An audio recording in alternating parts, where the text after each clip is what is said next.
Hello. Oh, we have Liz and Richard here as well. That's nice. Some familiar faces. Oops. Some which we don't know.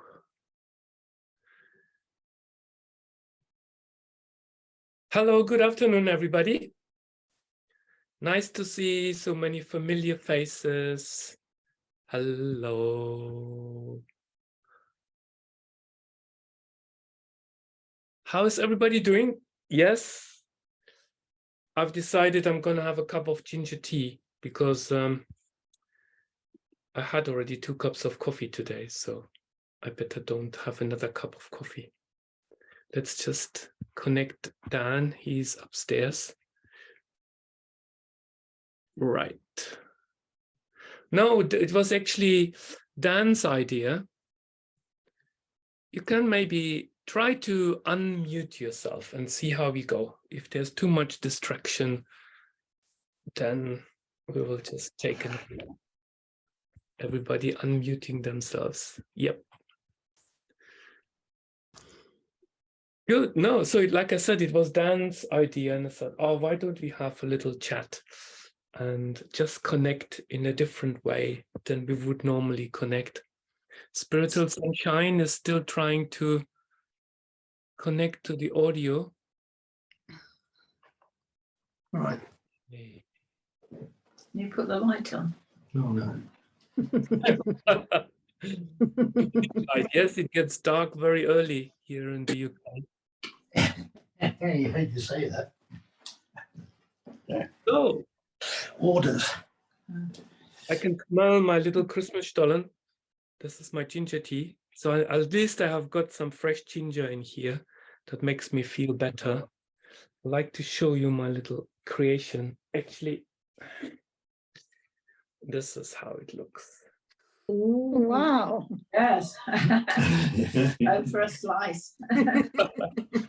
Actually, I prepared it on last week and then made 3 of those little ones. And this is the last one. So Is ours still in the post? Sorry, Richard, what did you say? Is ours still in the post? Yeah. Yeah. There's a post strike. Get it.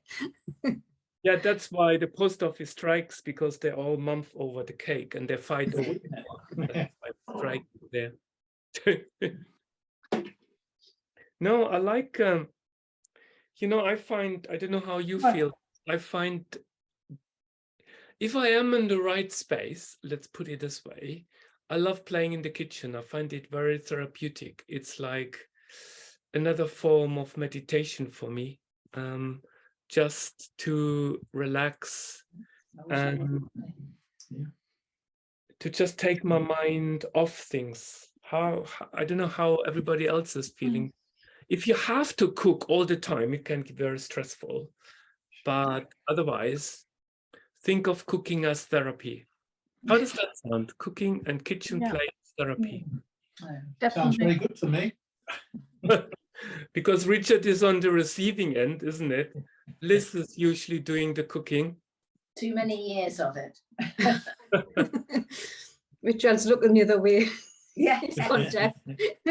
Uses to learn. Yeah. Okay, so I grew up actually with being in the kitchen. And some of the memories that I do have, I haven't got lots of memories from my childhood for some reason. Still, some of the stuff is somewhere hidden, but some of the memories that I have is wearing an apron, standing on a little footstool in my kitchen, in Mum's kitchen, and licking the cake bowl. Yeah. So that's some of the memories that I have growing up. I grew up in a household of 7. Oh.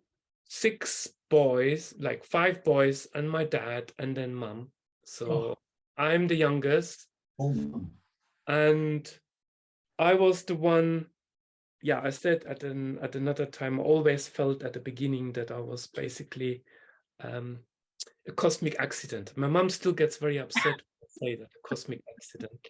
Oh. Or maybe I've fallen out of a UFO somewhere. But I love playing in the kitchen, and I love really baking. And my grandmother, I mean, I don't know, being brought up in a German household, it was quite normal to bake bread. It was normal to bake cakes. And I find it quite sad these days because we sort of don't spend enough time making things ourselves. I don't know how you feel, but we get often swallowed up by the day-to-day activity, and it's all rush. Okay, what can we eat? But if you think about all the love and energy that goes into the food that we prepare, we are basically depriving ourselves of that. In my kitchen, I've got these spice jars, like an entire big shelf full of spices. And then I usually don't use recipes. And if I use recipes, I don't like to follow recipes. If something says in a recipe, go right, add 3 pinches of left and 2 tablespoons of yellow, then I think, oh, why shouldn't I have 1 tablespoon of green and go right instead of left?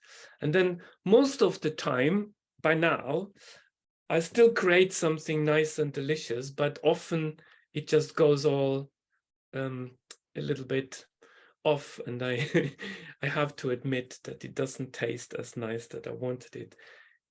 A couple of months ago, I don't know what it was. Maybe Dan, you can help reminding me. I don't remember.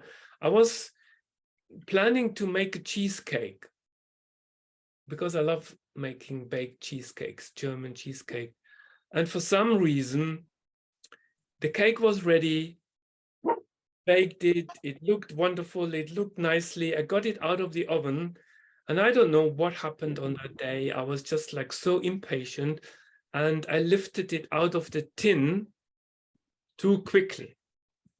And then the whole cake started to run down and sort of dissipate and melt into the kitchen bench. And Dan was upstairs. I said, oh my God, I can't show it to Dan. What am I going to do now? So I scraped up the entire cheesecake, put it back in the tin, added some of other stuff to it. I think I added some fruits or whatever to it, and cooked some custard powder or what, and I mixed it with the cheesecake, put it back in the tin, and left it sitting in the fridge. And then it was only later when Dan tasted it and said, oh, this tastes different. It doesn't quite taste as your normal cheesecake. And I was saying, oh, I'm just trying to experiment with a different recipe. So I had to confess to him that actually it was my impatience that actually led to the disastrous cakes. In my book, and then I will stop sort of talking, I was mentioning that actually my love for cakes has never changed, because when you grow up as a child baking in the kitchen, this is pre-Christmas time, although I'm not considering myself as a Christian, but if you grew up, then that will sort of stay with you. And it stayed with me up until now. So what hasn't changed is my love for baking and cooking and playing in the kitchen. But what has changed is the recipe. So I'm always trying to make myself feel better, but trying to find a gluten-free version of a cake that often can't be made gluten-free, or find myself adding no sugar or less sugar, or making it vegan, not because I am vegan, but I just like to play. So anyway, this is not just about me. Let's just chat in.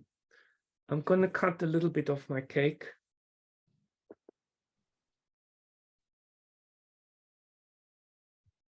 Has anyone else brought some cake today? Or are we all just watching Thomas eating? Oh, We're just watching. nice, Janine. Is it a custard tart? No, it's I've it's got not tea. vegan. but it's like got no milk or gluten in it. And these are Peter's favourites. And unfortunately, I don't bake. Oh, I cook, I like curries and things like that, but I shouldn't say I can't bake very well. I've had lots of disasters in my younger years, so I just left it alone. this is how it looks from the inside. That's Oh, beautiful. Wow. It definitely smells like a German Christmas Stollen. And we know, as we have eaten already 2 of those loaves, so this is the last one, we know that it actually tastes very nice. It was- wasn't me. Was you have eaten all of it. Liz, do you still bake? Sorry. do you still bake? Still bake? Yes, well, I do, Thomas, but with me, it's Books and muffins. standing. It's standing. I do bake when people come. If I have people coming, then I bake. And my daughter-in-law has asked me to make a pudding for Christmas that I always make. When she asked me again, I thought, oh dear, I shall have to stand there and do it, but I'll do it with love because they all enjoy it. So, They won't dare say otherwise.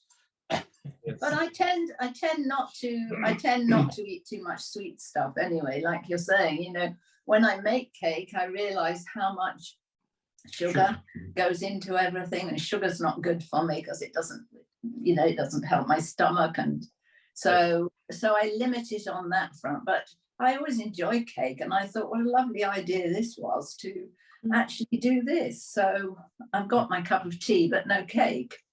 But I remember last year, did your mother send you a make of Stollen She did. to buy over here? We had it with Ivana. Yes, that's right. So I don't know whether you can tell us about the one we can go and buy in the shop as well. So, or if there is a make anyway. Well, the thing is, I find, like you have pointed out, a lot of the sweets, and please forgive me, in the UK, they are so terribly over-sugared. It's just like so sweet, and I just can't really stand and handle it. And usually when I see a recipe, I just at least halve the sugar, and then I find different versions of maybe adding coconut palm sugar in it rather than the normal refined white sugar. Or in Ayurveda, we use a lot of jaggery. Have you heard about, anybody heard about jaggery? I've got jaggery at the moment. Yeah, Yeah, we've got it in our porridge. I have it in my porridge. So it's basically unprocessed, made from sugarcane, but it's an unprocessed version, and it's still very full of minerals. It's very full of minerals and very rich, and you actually do need much less of the jaggery than you would need using any other sort of sweetener. And if you think about when do we crave any sweets? When I'm tired, I do when I'm tired. Janine, how is it for you? Well, I try and be good. I'll have a couple of bits of chocolate, like dark chocolate, because I think that's good for you. But when I have one slice and then I have another, then that's when I crave, when I have one little bit. And I've got to, oh, I just have one little bit more. But on a Saturday, I kind of just let go. Good. The treat. Yes. So I do have about 4 slices of chocolate, and Oh. but I very rarely like eat sweet stuff. I do like it, but I try and stay away because like that's probably why I don't like to bake, because I think if I baked, I'd Yeah. be I eat it. Yeah. so just, I've got a good appetite. Peter just eats like a little sparrow. Oh, he's terrible. Don't tell him that though. No. I can eat Peter under the table any day. Yeah. No, if you think about it, for me, it's like when I'm stressed. And if from an Ayurvedic perspective, you look at anybody's constitution, physical, mental, emotional, or spiritual well-being from the perspective of the 5 elements of space, air, fire, water, and earth. And those elements form what is called the 3 constitutional types or body types, which is Vata, Pitta, and Kapha. Vata is made of the element of space and air. And each of those has got very distinct qualities. So for example, Vata by nature is dry, it's rough, it's changing, it's mobile, it's cold by nature. So these are some of the qualities. So think about it this way. If the principle of Vata is out of sync, we usually feel stressed. Our nervous system is over agitated and irritated. For Vata, what else is there to say? We have the tendency towards dry skin. Vata can give us anxiety, for example. Vata is overly active. We can feel anxious. We can feel stressed. No. And then Vata can give, for example, constipation. And the main seat of Vata is actually the lower part of our body, so the colon area. So that's the main seat of Vata. So then Vata is too much. Think about too much of dry, too much of irregularities in your life. For example, no specific rhythm, too much dry food, too much cold food, whatever, then that will aggravate those organs and organ systems in the body that can lead to those symptoms that we actually may experience. And what you do then is naturally, to balance it out, you use the principle of the opposite. So if Vata is light, it's dry, it's changing, irregular, cold, all of those, you use the opposite, something which is more oily, which is more heavy, which is sort of more sticky, solid. And this is where you naturally then try to dampen the Vata element by bringing in the element of earth and water, which is translated as Kapha. Does that make sense? So you play with those elements and also think about the dynamics of air. If there's too much air in the body, we have tendency to be bloated, gassy, we feel floaty, we may not be grounded enough. So we need something to bring us back down. And this is where in Ayurveda, you would use, for example, something as sweet, the sweet taste. So you'd use the sugar then. You'd use sugar to sort of balance, well, a sweet taste to balance you. Well, there's different forms of sugars. Of course, Yeah. we have to be really, really careful now because we are treading onto a territory where it can become quite complex. I'm definitely not advocating having sugar, but sweet taste can also be in the form of certain vegetables. So, Janine, as you probably know, complex carbohydrates are also being converted in sugars, for example, is a sweet taste, which helps balancing the element of Vata. Do we have any nutritionists on here? First of all, I'd like to also say, Karen, thank you very much for joining us. Then we have, is it Ellen? Sorry, it's Sharon. Can you help me? What's your name, please, again?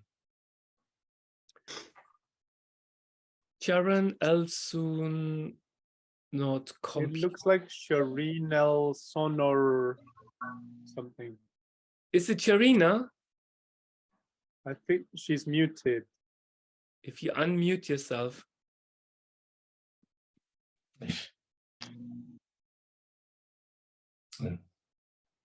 Does it work now? No, we can't hear you. Oh, that's too bad. Maybe you can try again, speak again. Not even trying. Microphone's not working, I think. Not working yet. So maybe Speaking just English. type it in the chat box because I don't like not to be able to use the name. And please forgive me, Spiritual Sunshine. We are doing our dragon course together. I've forgotten your name. Please forgive me. Candace. Candice, that's right. So nice to see you. Good to see you too. Candice is on the dragon journey with me. So Yeah, how have you been? We have I've been been, working with the water dragon, and we are supposed yes. to be doing a video very soon. Oh, How have it's you been? been a ride. This last week has been quite the ride. In which way? Would you like to share with us? Oh, just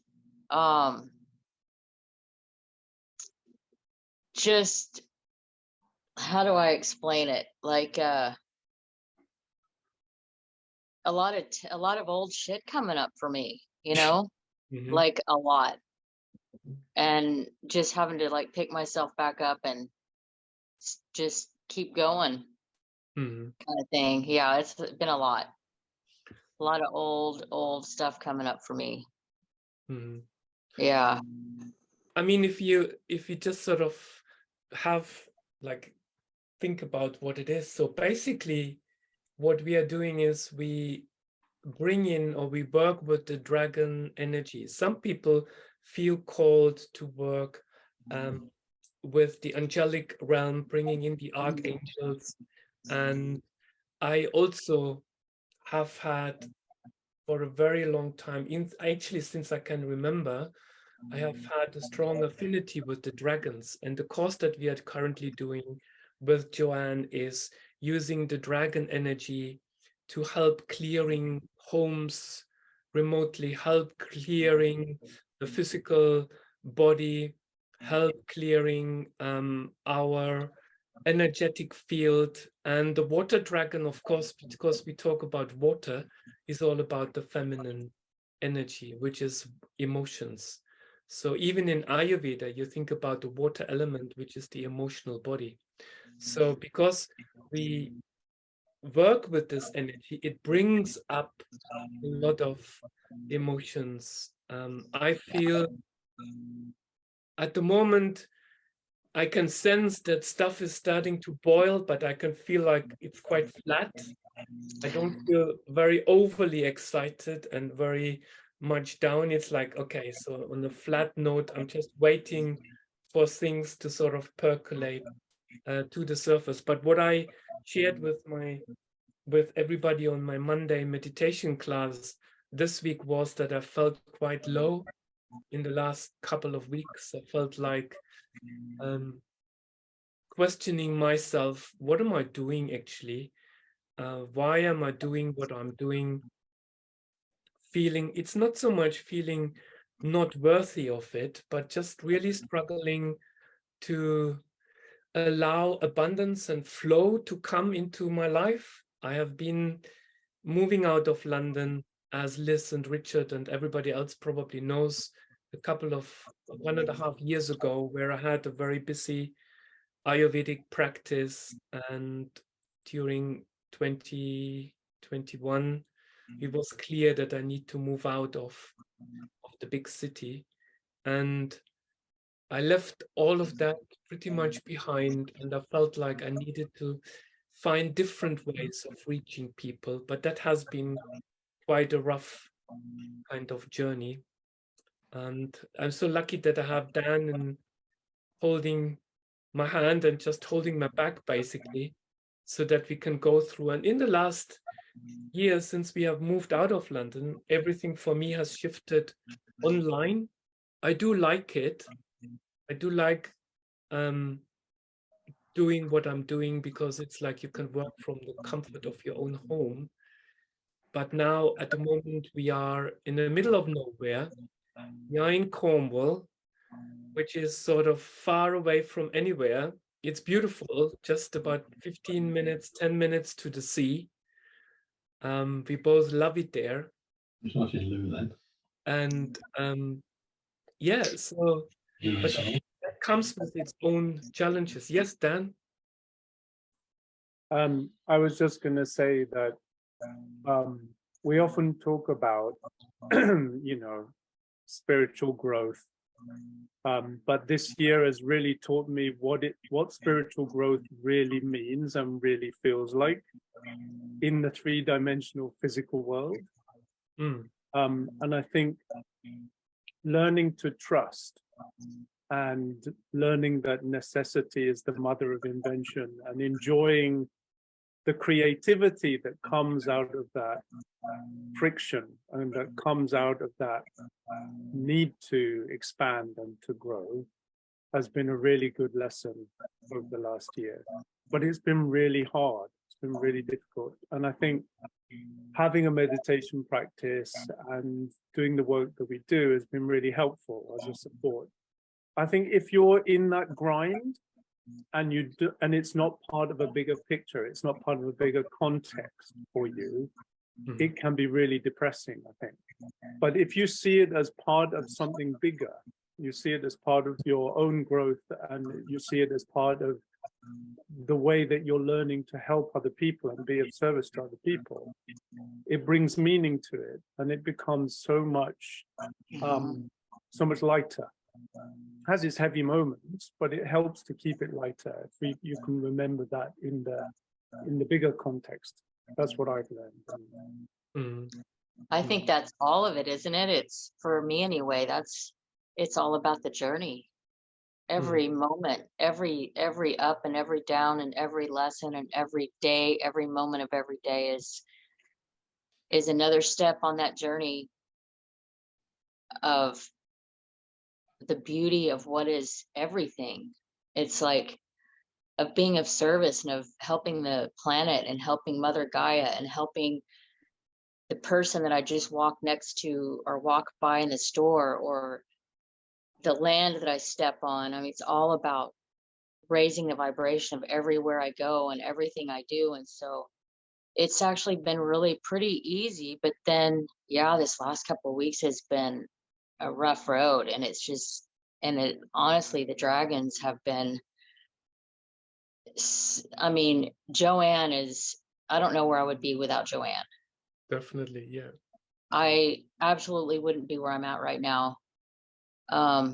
Because it's kind of a lonely journey as far as people in my life. If it wasn't for YouTube and like you and JC and Joanne, I would be literally all alone. And now I have a huge family that we all can relate to each other, and we get it, we all get it. But I can't imagine doing anything else, because it's not about this 3D world. It's about way more than that. I think that's why I don't feel alone. I don't feel lonely. Sometimes I feel alone because nobody gets it that I'm around, but it's what a beautiful, yeah. And I adore you, Tomaz. I don't know how you exactly say your name. I don't have an accent, so I don't know if it's Tomaz or Thomas or how exactly you say it, but I just adore you. I really do. Thank you so much. Oh, Tomaz. Yeah. That was a lot of talking. Sorry about that. Get going. Yeah, do you think we come into life though with a pathway? I mean, in my life, I kept going sort of out of one door and in through another one. It seemed to be, almost as if it was there waiting for me as I went out of one door. When I lost one job, another door was waiting for me. I mean, is that something more or less on the theme that you're talking about? I never worried about it, nor did Liz. I mean, it just happened every time. I think we set it all up, don't we? Pretty much. Yes, Yeah. I think you're right, Candice. I think we do set it up, and we're not particularly aware of it at the time. But when I look back, I think we do set it up. I think you're very right there. Yeah, that's how it feels to me anyway. But I miss you, Tomaz. I miss you in London because we're an older generation. We find it more difficult to do these things online. And I truly, truly miss you and Dan, because we got to know Dan as well. And so yes, we really miss you. But enjoy Cornwall while you're there. Beautiful. It's beautiful. No, it is beautiful, but it's wild. Got some snow coming though. It's wild and rugged, isn't it? I mean, it can be giving at times. I mean, you can stand on the cliff and be practically blown off, but Well, Yeah. that's Thomas, wild and rugged. So And you're up in the roof, Dan. You've been elevated. You're up high. The shed in the Or are garden. you in a shed? you'll have to drop by and visit the pet goats. Yeah. Oh, right. Definitely.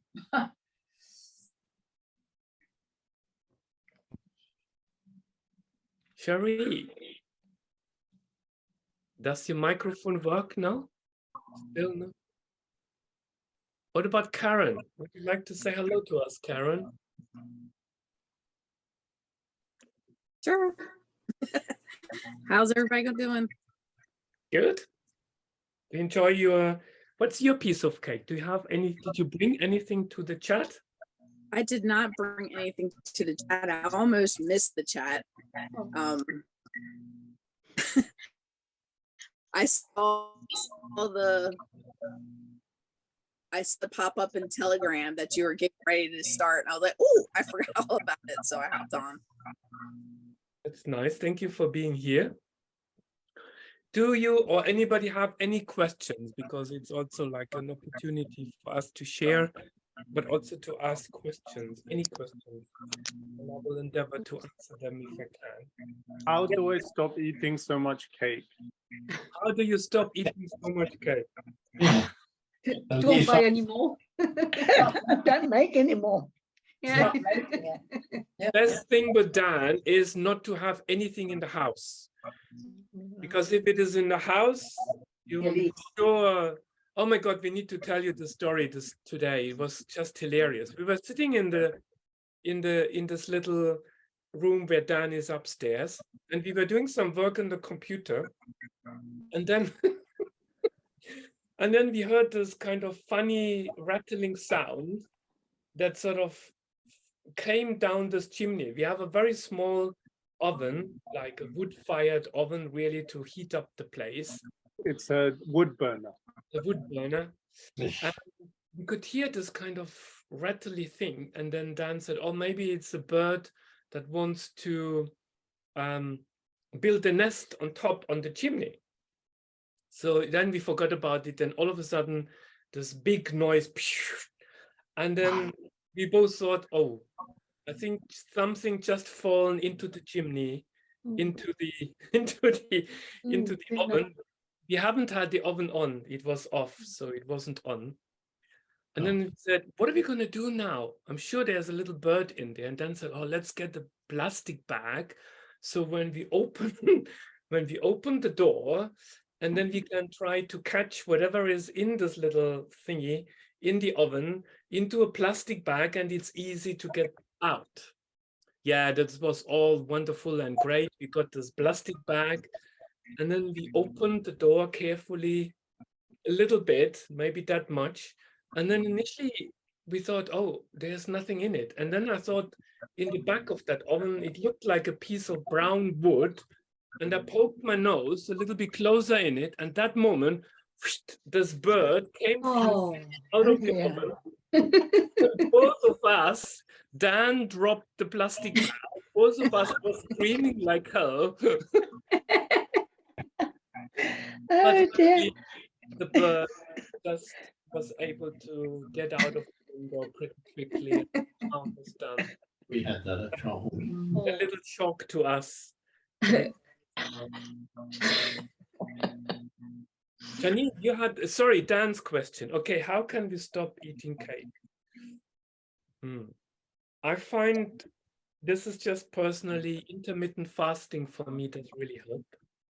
So having regular breaks with eating food does really help to control any kind of cravings. And I like also sipping my hot water with fresh ginger. So whenever I think about it, most of the time I forget to drink. So it's actually Dan in the family that keeps running behind me with a cup. And then I let the cup stand there and then it gets cold. But sipping hot water actually from an Ayurvedic perspective helps with food cravings. So if you get water, you boil it for a few minutes, put it in a thermos flask, And then you have a few sips every about 20 minutes, half an hour. And we put a little bit of fresh ginger in it. So that helps getting rid of craving. We did it once. What does the ginger do? The ginger Or is it helps, just for taste? the ginger helps with the digestion. So it helps breaking down any unwanted waste, any toxins basically that the body might have accumulated is being broken down by the ginger. So it stimulates your metabolism and scrapes out any toxic waste from the body. And by having a cleaner system, your self-awareness naturally starts to increase. So which means you become more aware what is actually a craving and what is hunger. Am I really feeling hungry, or am I just craving some food? And that discernment is really necessary. And by sipping hot water, it will stimulate your metabolism and it will help you to come back into center and come back into balance. Real craver. I'm not a real craver. Does that answer your question, Dan and Candice? Out there, look. Yes, I was hoping the answer would be eat more cake and then you won't feel like eating cake afterwards. But I I make think yourself sick. yours is the more sensible answer, I think. I know the intermittent fasting, and we try as much as possible to have just a small window of 6 hours where we eat. If you then eat during that window, for us, although sometimes when we are strong enough, we try to stick to a high fat, high protein regime during the 6 hour window. But basically, in principle, we can eat anything that we wish during this window because we allow enough time for the body to recover, to rekindle, to detoxify. And because if we keep eating, it's like you have a wood burner and you put some wood on the fire and then you keep on adding wood before the wooden pieces are completely burned. So that calls, in Germany, we call it something like brushes. It's basically unburned wood that sits there and blocks actually the fire from fully burning. Does that make sense? So that's why in Ayurveda, you mostly eat when the previous meal is digested. So you wait until your previous meal is digested. That can take between 3 to 6 hours, really. Depending on your metabolism. How do I know that my meal is digested? That you start to feel hungry again, that you start to feel lighter in your body, and depending on your constitutional type, it can be between 3 and 6 hours, roughly, between each meals. So that way, this is just the Ayurvedic way of looking at it. I know that there are different other schools of thought. You should have smaller meals within a shorter period of time. I can only say my experience, having worked as a practitioner, having even dealt with people who have type 2 diabetes, intermittent fasting, when it is controlled under supervision, can be a fantastic way of resetting your metabolism. Janine, you had a question. Oh, yes, it's nothing to do with food. You know, we're doing the meditation about cutting ties. Yes. And I had someone in my mind, but I fell asleep. Yes. And then you said everything's as it should be. Last night, the night before, Tuesday, I can't remember now, it must have been Monday, Tuesday night, whatever day we're on, because I don't even know what planet I'm on half the time, and that's the truth. Last night, the night before, it was two separate people that I've never thought, never really, haven't had anything to do with, and one's like way in the past, and one's in the past, but like family, got nothing to do with them. One was like, I got them a taxi, mum was on a bus, like, look, I haven't got a problem with you, like, yes, goodbye. And I'm thinking, am I cutting cords somewhere? It was The first one, well, it was Peter's brother that taught me with cooked ties and everything. And Mondays. And I got him a taxi and says, look, we're not nothing. There's your taxi, there's your money, just go. There's no nastiness. Another one was a girl up with you in Spain, and it's nothing nasty. And I saw her on a bus, like a coach, and she said, sorry for everything. I went, look, it doesn't matter, I'm not bothered, which I'm not. I don't really hold, I don't hold grudges, and I don't think, oh, you've done wrong to me. But it was just strange that we had the two separate dreams, like people like both on like traveling things, and like, look, I'm happy with it. Just you go your way. There's your bus fare, there's your taxi fare. Goodbye. I just thought, I wonder, like, because I had fell asleep. Yeah. And that was up here somewhere. And was that both of them was a dream? Yeah. Wow. Yeah. I get quite vivid dreams at times. So yeah. That shows how interconnected we are. Basically, on Monday, we did a kind of different version of a chord releasing meditation in our Monday evening meditation group.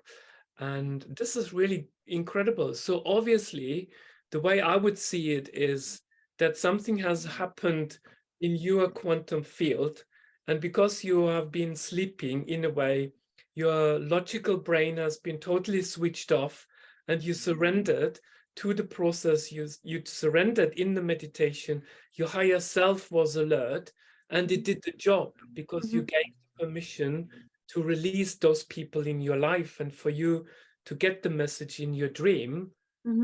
It's really, it's just very encouraging. I mean, we know it works, but it's a fantastic story that you can see how effective those techniques can be. Thank you for sharing that. Thank you. Amit, did you raise your hand? Have you had a question? No, maybe I just saw. And now I clicked on the wrong button.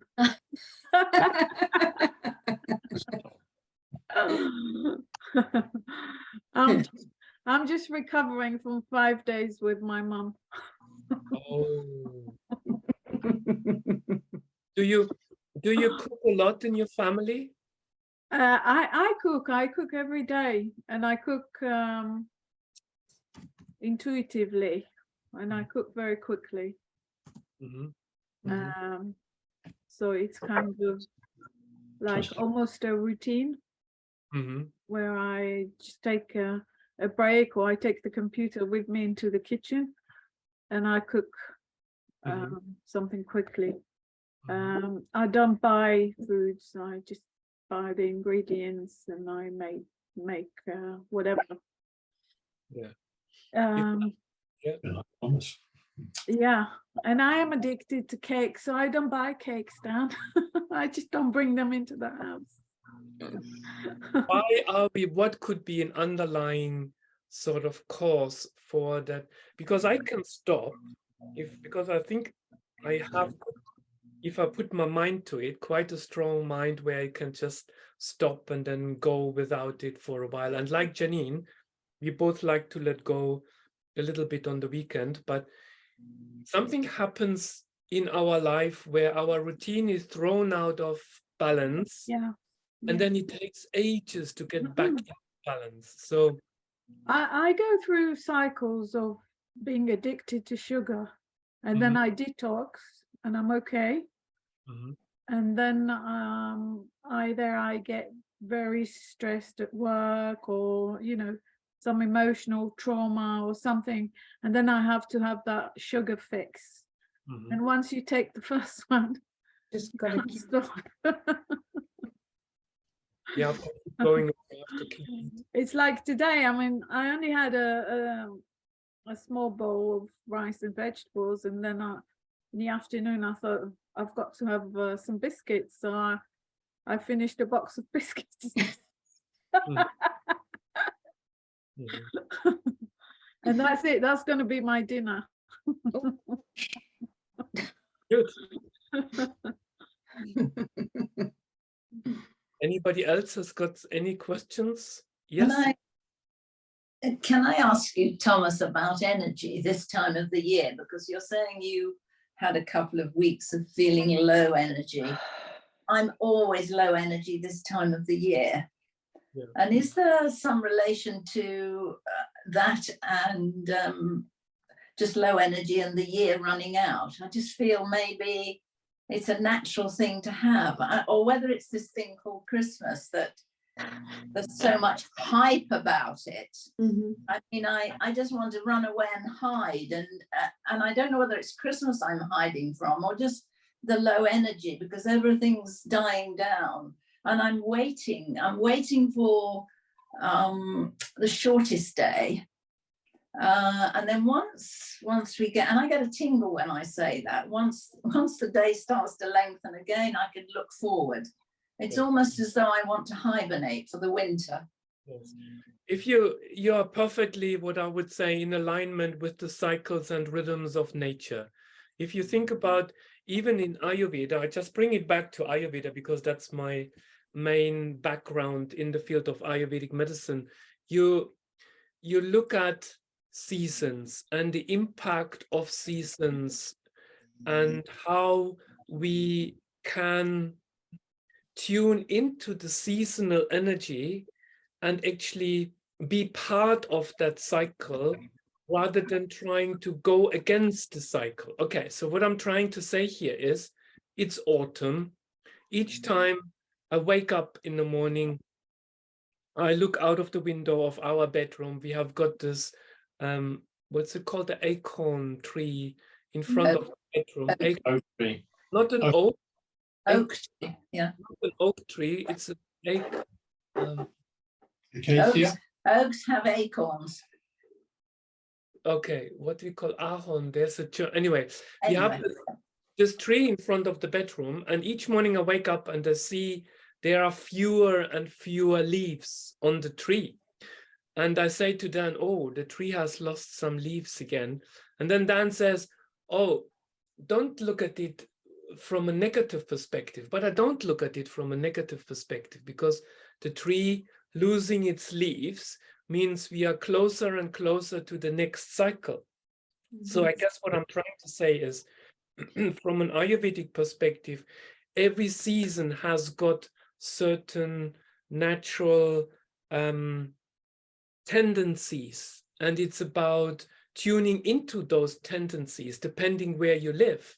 And because we are autumn, we are winter, actually we are in winter season coming up soon, that means that naturally we feel withdrawn. We feel that we want to hibernate, that we want to go inside. This is a time where Ayurvedically the kapha principle is stronger. So kapha, again, made of the element of earth and water, which is more slow. It brings us down. It helps us to go inwards. It makes us feel more moody, for example. But then, of course, depending on where you are in the world, the weather, the seasons that are there, if you tune into those seasons, you can actually use them for your own benefit. So to answer your question, Liz, basically, it is predominantly that, plus the very fact is that during this time of the season, and I hope you don't mind me saying, Liz, when you say the C word with Liz goes into panic mode, not the C word with that's been going on 2 years, in the last 2 years, the Christmas word. Oh, Yes. I hope you know. No, the polite one, the polite one. Christmas, Oh. Christmas. Christmas. Yeah, the hype. It's all the hype around Christmas. Yes. I love basically the getting together and everything else, but everything is so over the top, and I just want to run away. Yeah, and you are basically picking up from that exhaustion, because people, collective consciousness, especially when you are visiting London, and I know that you are not very far from London, so you drive in on the train quite often, you pick up those energies.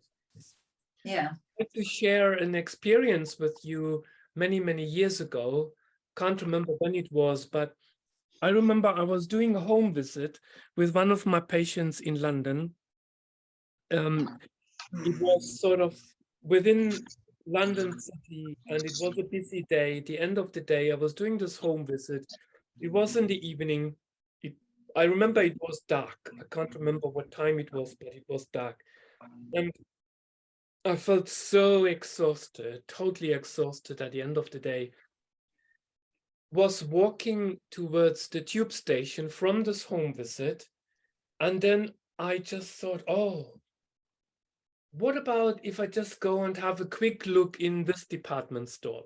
Or what about if I just pop in briefly here and see what is there? I like Christmas decorations. I like the beauty of the decorations of Christmas and this festive kind of feel to it. And without actually really realizing, I got totally pulled into the Christmas madness. I ended up coming home far too late. I had nothing to eat because I was so on the go. And I bought stuff that I think, why did I actually get this? I didn't need anything of it. So that's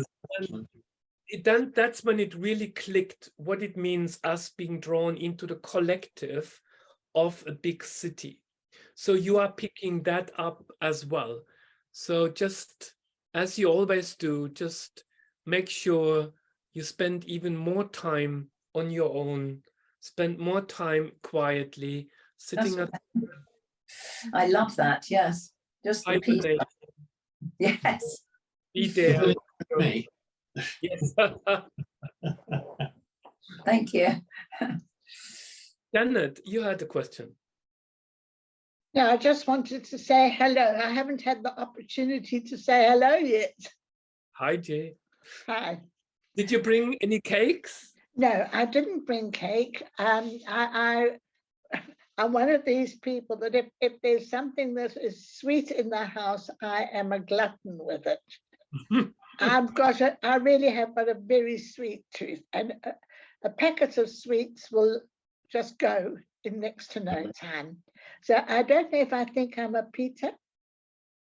I think I am. I have deduced that I am a Peter. But anyway, be that as it may, it's just something I can't give up. If you think about it, you have all the 6 tastes. Okay. Again, when you go into the classical texts of Ayurveda, they don't give you prescription of what to eat. There's no such concept as Ayurvedic diets. So I like to really be very clear here. It was only at the times of Deepak Chopra in the early 90s who actually commercialized the idea about Ayurvedic diets. Oh dear, I hope I probably got myself onto thin ice here, but I'm just saying it because in the classical text, there's no mentioning of Ayurvedic diets. What is mentioned there are Ayurvedic principles, okay?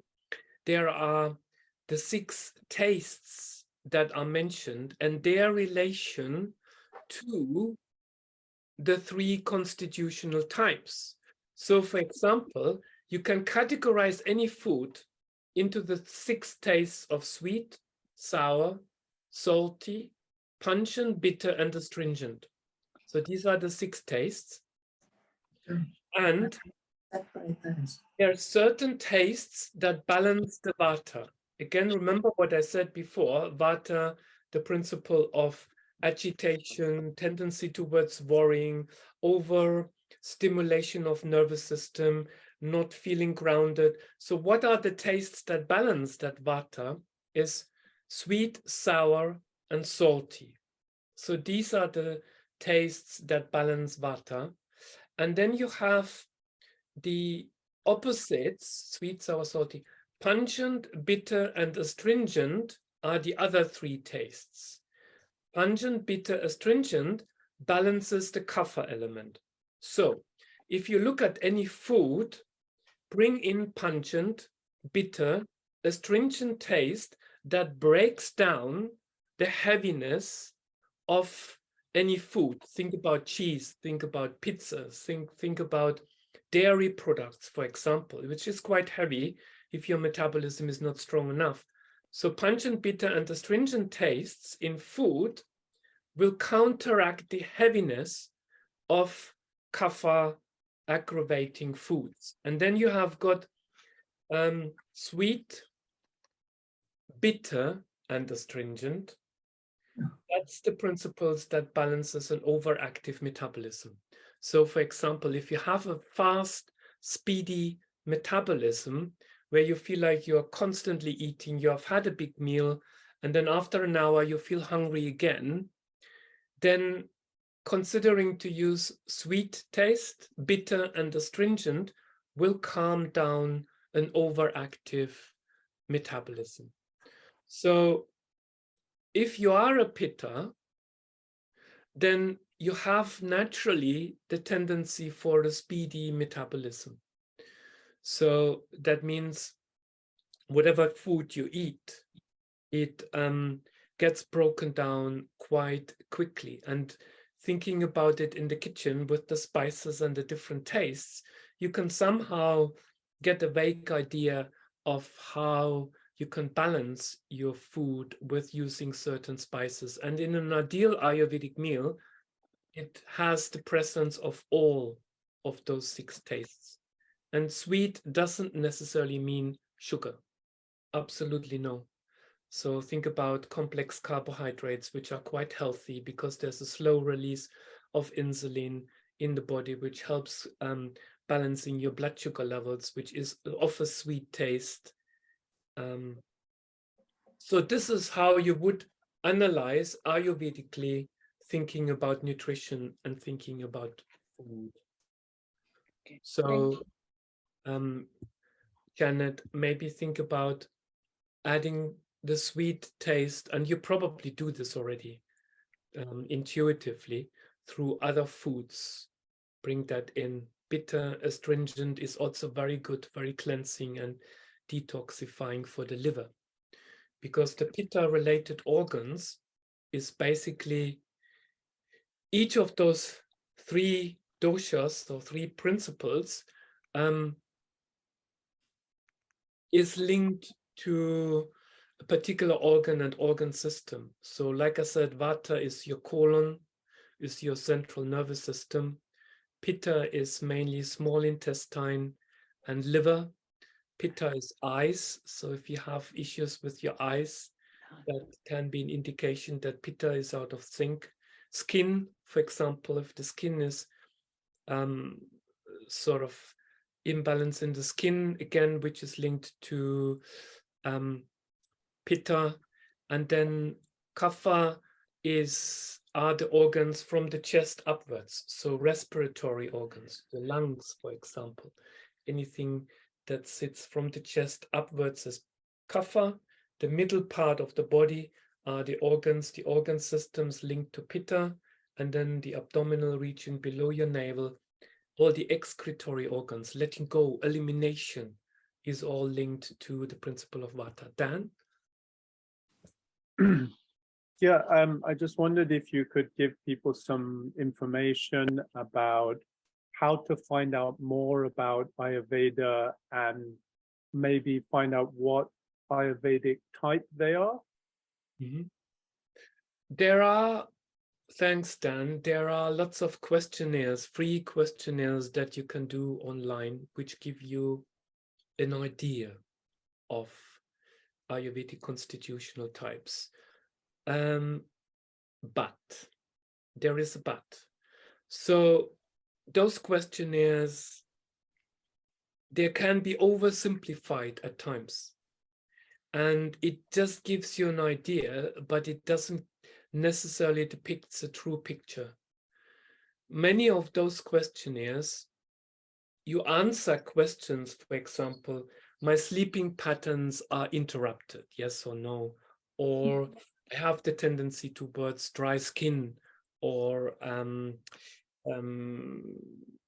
sort of burning sensation in my eyes, or whatever.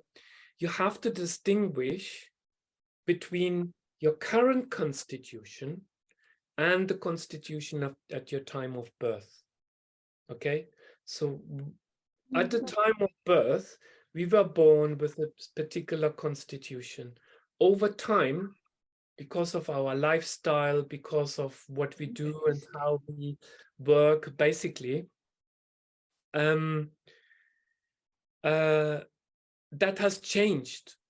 So when you look at those questionnaires, very often they do not take into consideration lifestyle factors that have contributed for you to move towards the new, different way of who you are today. So the idea is to look at what has been my constitution at the time of birth, and very few questionnaires actually look at an analysis from the perspective of how you were around your early days when you were born, without considering those factors. I know it's a long-winded answer to Dan's questions, but feel free to play around. You can Google it or find another search engine that suits you to find out more about those constitutions. I also have a book out where I go much more in depth into the constitutional types from my perspective, which is called the Spiritual Health Matrix. We can put it onto the video when it goes onto YouTube. So, but just explore, just become aware, just increase your awareness. Ayurveda is all about increasing awareness. It's not so much about the do's and don'ts. I always say if people come and want a constitution, want a consultation, a face-to-face or online consultation, of course, then we would be able to clearly differentiate between what is really my constitutional type and what are factors that I have inhabited, that I have embraced on my journey, which actually are not my factors, which doesn't correspond to my constitution. Does that make sense? Yes, it does. Thank you. Good. Dan, does this sort of... Yep, that makes sense. I know that if people are really interested and they want to, I don't know, like have a consultation with you, they can book a free discovery call, right? Yeah. But the book is great. And I'm not just saying that because Tomaz is wonderful, but the book is really, really good. I mean, I've written the book from the perspective because I didn't want it to be another book about Ayurveda, because there's so many books on the do's and don'ts of Ayurveda. And to be quite honest, I'm not a do's and don'ts person. I like to help people to, and most of you know me by now, to find out, to empower themselves, to empower every single person to figure out what is right for you, just guiding you through the process and giving you some options. And a lot of the books are very religious. They are very black and white, and I'm not the black and white. There are 50 million shades of gray. Embracing the gray tones, the beautiful gray tones, and dive into those and figure out what actually works for you. And it's not a religion. It's not like a one quick fix.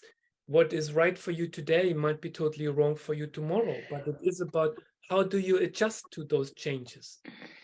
Bringing awareness into well-being and total well-being, and then we will finish today, is all about, there is a saying, there's a sloka in Sanskrit in the text, which basically says that, I'm trying to translate it now from Sanskrit into English.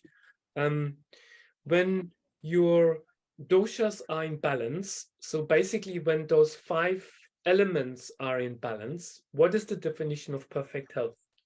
Perfect health is when those elements are in balance, your doshas, when your metabolism is functioning normally, when your bodily tissues are basically getting the nourishment that they need and the strength that they need,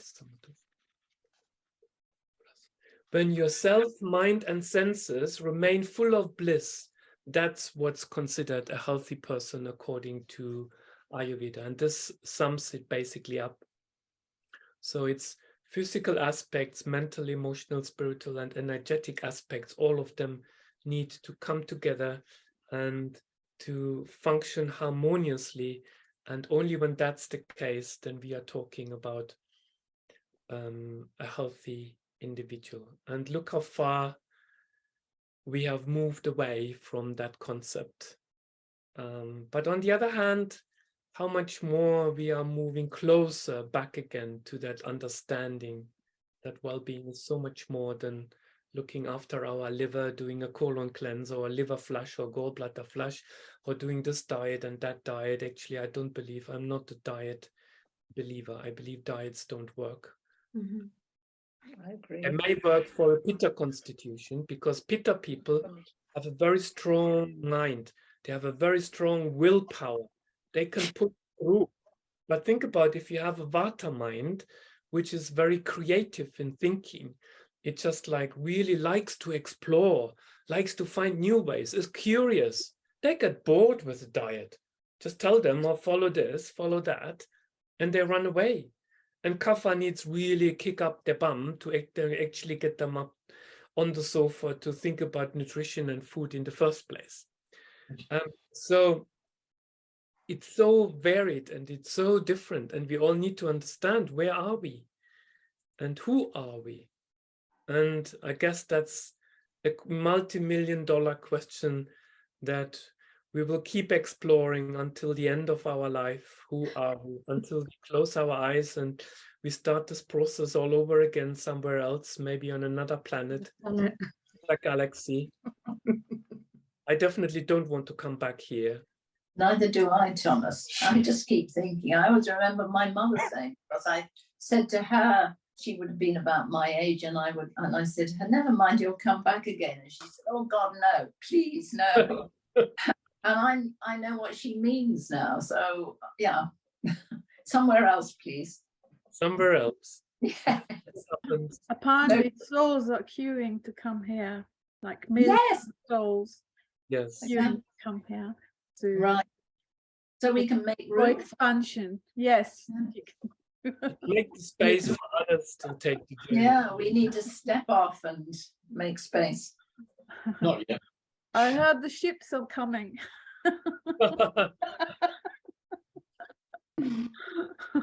Okay, so thank you very much for joining. And if you feel like, then maybe we can do this perhaps once a month, once every 6 weeks. Loved it. That's nice. It's very nice. Thank you. Yeah, loved it, Thomas. Yeah. Good. Yeah. Thank you, everybody. Yeah, Thank you. great. Have a wonderful evening and chat to you soon. And keep baking, keep playing in the kitchen. Think about food is medicine. Rather than a quick fix. Thank you. Thank you. Thank you, Yeah. everyone. Bye. Thank you.